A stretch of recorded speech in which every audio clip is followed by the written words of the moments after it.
morning. It's Wednesday, February 8th, and this country is a not-so-great country anymore. We have too much turmoil and too many things going on, and we can't seem to get our act together in many areas. And then we have people who are willing to do good things for this country. They volunteer for a wide variety of society uplifting causes. And then we have people in this country who are set to destroy things.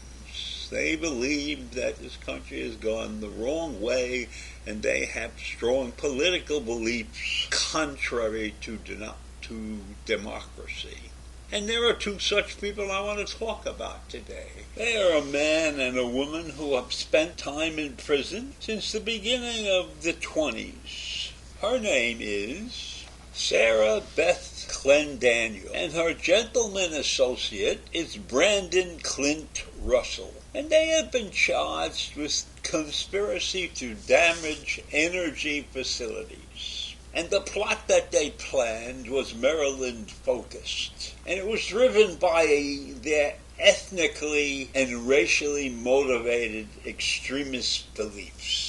He is a neo-Nazi leader, and she has been his companion on and off over the years. In fact, when they were both in prison at the same time, they corresponded on a regular basis. Now, you would think two people who are planning to damage energy facilities would be able to keep this plot a secret. But for some reason, they got involved with an FBI informant. And the informant, when he told the FBI what was going on, was asked to stay close to these people. And so this particular person did exactly that. He became the FBI's source of information with respect to these two criminals. In fact, he recorded several different meetings with them that were 2 hours long. And he turned those recordings over to the FBI, obviously. And then the FBI was able to take action and arrest these people and charge them with some serious crimes. Now, both of these people right now are in jail. They have had their first hearings, and they have been sent back to jail to await the formal charges against them. Now, the FBI has categorically said that these people were not just talking about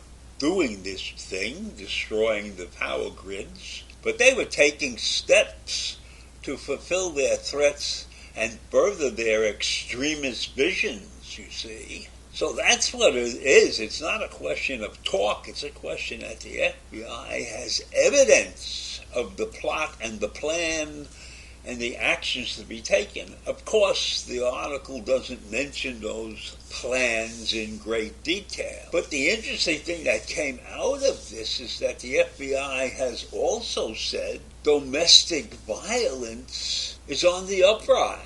The FBI has warned that attempts by extremist groups to attack power facilities is on an uptick.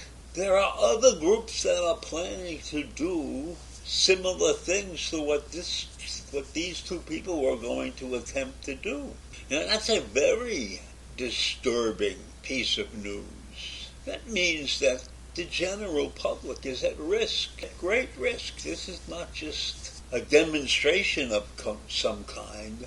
These people are planning to take actions that can affect the lives of many people in many parts of the country.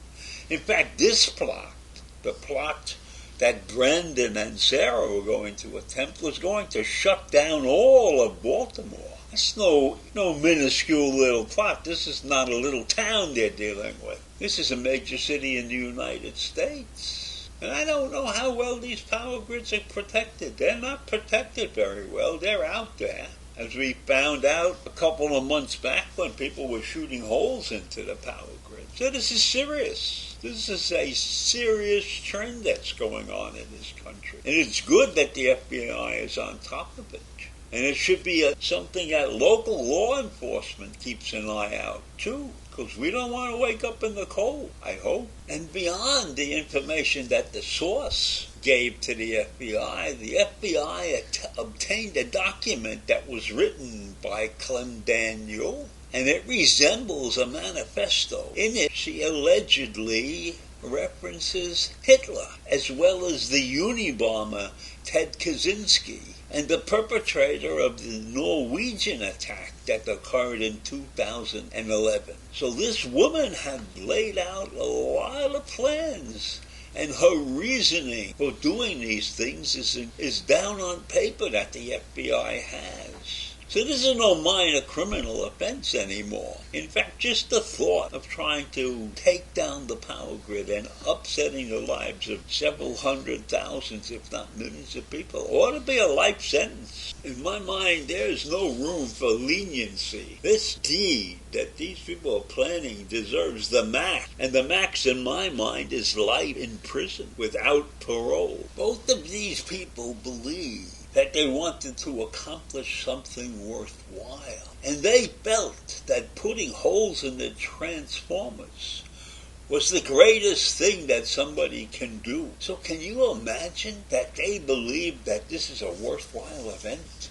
That putting millions of people in a horrible situation is a worthwhile event? So I don't see how there can be any leniency considered in a courtroom if that information is part of the case. And apparently it is, because both of these people have verbally admitted to that. And Clint Daniel wrote the whole thing out on a piece of paper, and the source was recording a lot of this talk. So there's no reason that the FBI doesn't have like an open and shut case. But I have my doubts about the court system in this country, because there's many times when they do stupid things.